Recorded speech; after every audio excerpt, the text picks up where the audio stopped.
মানুষকে কাঁদিয়ে চলে গেছেন। আগামীকাল তার জানাজা অনুষ্ঠিত হবে, দাফন হবে। জানাজার জন্য আমরা স্থায়ী কমিটি সিদ্ধান্ত নিয়েছি যে আগামীকাল দুপুর 2টায় পার্লামেন্ট ভবনের দক্ষিণ প্লাজায় যে মাঠ এবং বাণিজ্য অ্যাভিনিউ এই পুরো অংশ জুড়ে আমাদের নেত্রীর জানাজা অনুষ্ঠিত হবে। এই জানাজা পড়াবেন আমাদের জাতীয় মসজিদের খতিব অর্থাৎ বাইতুল মুকাররমের খতিব।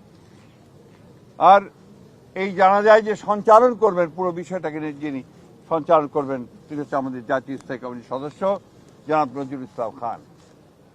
এরপরে আমাদের স্বাধীনতার ঘোষক, বহুদলীয় গণতন্ত্রের প্রবর্তক, বাংলাদেশের আরেক কিংবদন্তির নেতা যাকে রাখাল রাজা বলে এই দেশের মানুষ, তার মাজারে তারই পাশে আমাদের এই মহান নেত্রীকে সমাধিস্থ করা হবে, দাফন করা হবে।